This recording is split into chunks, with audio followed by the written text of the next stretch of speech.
Hola, el día de hoy continuaremos con el demonio celestial no puede llevar una vida normal. Continuando con la historia, el prota le mencionaba a los soldados de Cronos que debieron de haber estado preparados para hacerlo. Mientras que todos los soldados de Cronos se encontraban impresionados por la presencia del prota, una persona comenzaba a utilizar un hechizo, Giga Relámpago, el cual terminó impactando de lleno donde se encontraba Roman Dimitri. Todos se dieron cuenta de que había llegado Shefir al campo de batalla, el mago de octavo círculo, Shefir. El hombre, luego de haber realizado aquel ataque en contra de Roman Dimitri, comenzaba a pensar que ahora estaba completamente seguro. Roman Dimitri es el mejor espadachín de todo el continente. El hombre comenzaba a decir que al principio tenía curiosidad sobre su existencia y se preguntaba quién se atrevió a oponerse al imperio sin conocer su lugar. Pero ahora lo podía entender, para pelear contra un monstruo como lo es el prota, los debiluchos no servirían para nada. Y por supuesto, él también es un monstruo como el prota. Mientras Shefir concentraba una magia oscura en sus manos, nos comienzan a relatar que el octavo círculo es un reino tan avanzado que las personas dudan siquiera que existe. El mago comenzaba a decir que a partir de ese momento lo reconocería como un oponente digno de pelear con todo lo que tenía, y ahora era momento de ver cuánto podía resistir. El mago terminó utilizando un hechizo oscuro el cual tiene por nombre Resurrección. Los cadáveres de los soldados que Roman Dimitri anteriormente había derrotado, los cuales fueron incluso cortados a la mitad, comenzaban a unirse y a volverse a levantar. Pero esta vez parecían más bien cascarones vacíos que simplemente seguían las órdenes de su invocador. Observando la situación, Roman se encontraba pensando que cadáveres se levantaban de nuevo, no había duda de que esa es magia oscura prohibida. Además, entre los cadáveres también iba a comenzar a levantarse aquel caballero de 6 estrellas. Pero antes de que lo hiciera, Roman simplemente con balancear su espada terminó decapitándolo en el acto. Roman, ahora observando fijamente a Shefir, le mencionaba a este que estaba utilizando trucos bastante entretenidos. El mago, preparando un hechizo aún más grande, le gritaba a Roman que tenía que perecer, utilizando el hechizo Furia de los Cielos, mostrándonos cómo un poderoso rayo terminó descendiendo sobre Roman Dimitri, pero al parecer esto no le hizo absolutamente nada. El prota ahora estaba utilizando la segunda fase, la primera técnica, preparándose para realizar un ataque, el cual terminó cortando el rayo completamente. Shefir, observando la situación preocupado, se encontraba pensando y preguntándose cómo había cortado un hechizo del octavo círculo tan solo con una espada. Pero ese pequeño descuido le costó bastante caro, ya que Roman Dimitri había cortado la distancia que existía entre ambos. El mago, dándose cuenta de la situación, le gritaba a los espíritus de la muerte que lo detuvieran rápidamente. Todas sus marionetas revividas inmediatamente comenzaron a cargar hacia donde se encontraba Roman Dimitri. Pero este último seguía utilizando sus habilidades de la espada, el paso dominante del demonio celestial, superpuesto cuarto paso y quinto paso. Con una velocidad impresionante, Roman Dimitri terminó cortando a todos los oponentes que se cruzaban en su camino. Pero justo en ese preciso instante, algo terminó llamando la atención de Roman Dimitri. Una gigantesca mano oscura se encontraba cerniéndose sobre este. El mago la terminó llamando la mano de la muerte, la cual rápidamente terminó aplastando a Roman contra el suelo. Y a pesar de ese poderoso ataque que había recibido, Roman Dimitri lo terminó resistiendo, utilizando la técnica de la espada del demonio celestial, la segunda fase, primera técnica, cortando inmediatamente aquella mano oscura. Shefir comenzaba a pensar que por primera vez en siglos una advertencia vibró en su cabeza. Si eso seguía de esa manera iba a terminar perdiendo la vida. El mago, sin más alternativas, terminó chasqueando con su boca para mencionar que era una lástima. Estaba guardando eso para utilizarlo con esa mujer. Pero ahora tenía que utilizarlo inmediatamente. Gritándole a Roman, le mencionaba a este que debía de sentirse honrado por forzarlo a utilizar esa técnica, llamando la atención del prota, el cual no podía comprender qué era lo que iba a ocurrir. Vemos entonces que Shefir había creado un domo de oscuridad sobre él y Roman Dimitri. Y ante la mirada atenta de todos los presentes, este domo comenzó a encogerse cada vez más hasta que finalmente terminó desapareciendo delante de la vista de todos. Tanto Kevin y Chris se encontraban sorprendidos preguntándose qué había pasado con su señor, mostrándonos el gigantesco cráter que había dejado la técnica de Shefir.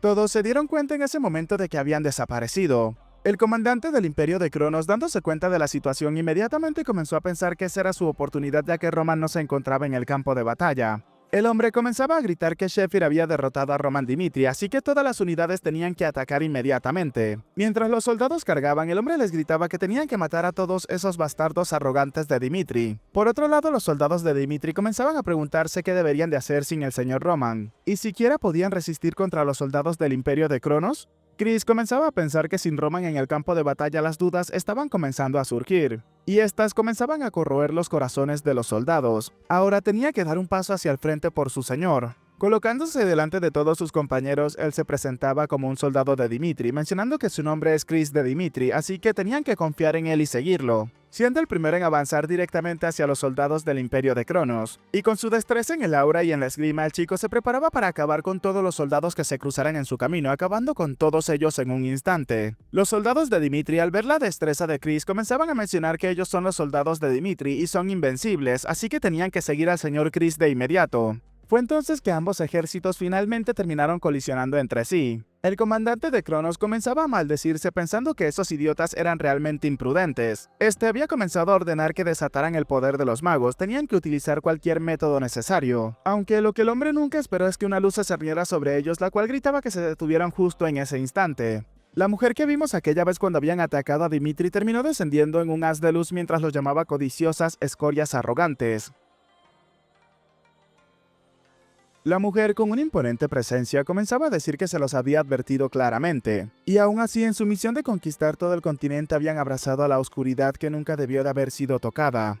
Y ahora ella, en nombre de Dios, castigaría a todo el mal. La mujer, que al parecer es una especie de santa, terminó utilizando una bendición, la cual comenzaba a recuperar a todos los que se encontraban en el campo de batalla, pero únicamente del lado de Dimitri. Todos se encontraban sorprendidos. Chris comenzaba a pensar que su cuerpo estaba siendo recuperado. ¿Acaso eso es poder divino? La mujer, que ahora había materializado un caballo con su energía sagrada, le pedía a todos sus soldados que la siguieran, mostrándonos cómo un grupo de soldados o paladines habían aparecido detrás de ella también en un haz de luz.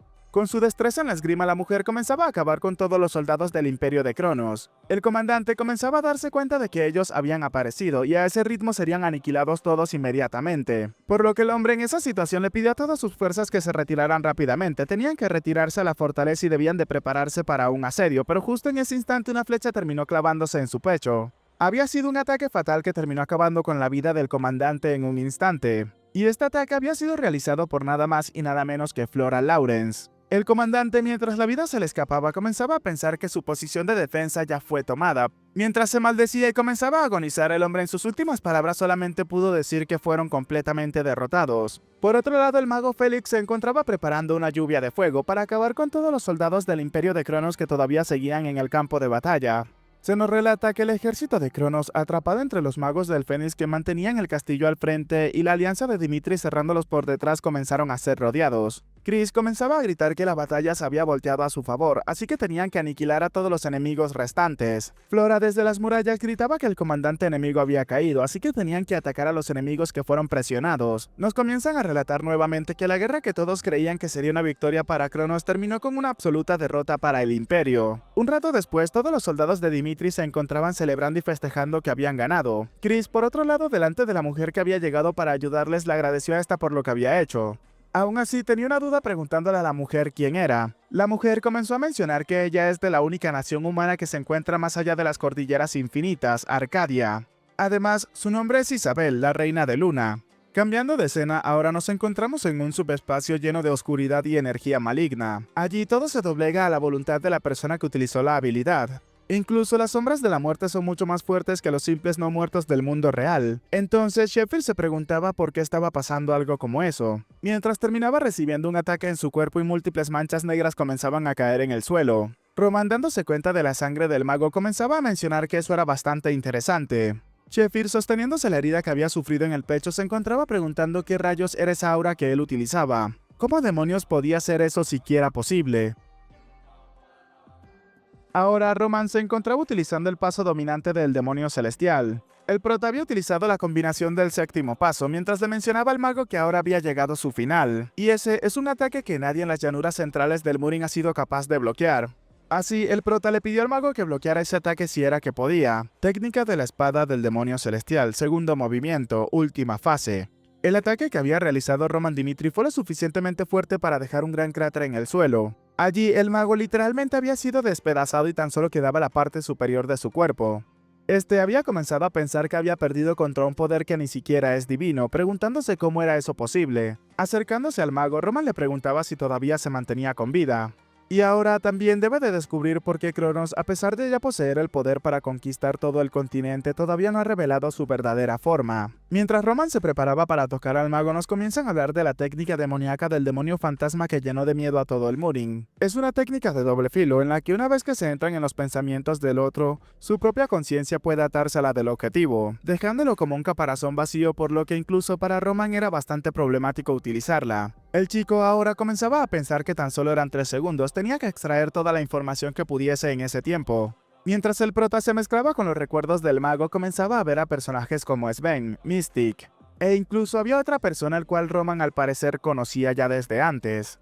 Esto llamó la atención de Roman Dimitri, el cual se preguntaba por esa persona, pero inmediatamente terminó saliendo de aquel espacio y ahora se encontraba en las cordilleras infinitas. Roman, sorprendido, se preguntaba si acaso esas son las colinas de las cordilleras infinitas. ¿Y acaso la muerte de Sheffield rompió la magia oscura dimensional? Pero ¿por qué apareció allí de todos los lugares? Hank, el mayordomo del prota, se veía bastante impresionado, preguntándole a este último si acaso no se suponía que estaría en el campo de batalla. Roman, acercándose a uno de los cristales de comunicación, comenzaba a mencionar que la situación había cambiado, partiría a Cairo mañana por la mañana. Nos relatan que a través de la comunicación mágica, Roman había confirmado la existencia de Isabel y su victoria, y había aceptado reunirse con ella en Cairo, pero antes de reunirse con ella había algo que necesitaba verificar. Roman ahora se encontraba dirigiéndose a la biblioteca de Dimitri. Allí terminó encontrando un libro bastante viejo. El chico comenzaba a mencionar que finalmente lo había encontrado. Allí pudo leer un nombre, Maximilian, el espadachín errante que una vez causó estragos en todo el continente Salamander. Como espadachín errante atrajo la atención del emperador de Cronos. El espadachín se elevó a la prominencia y recibió el título de conde, y vivió toda su vida por el imperio de Cronos y tuvo una pacífica muerte en las sombras de la historia. Roman sabía perfectamente que esa persona era Sven. Ese es el nombre de la sombra que una vez atacó a Dimitri.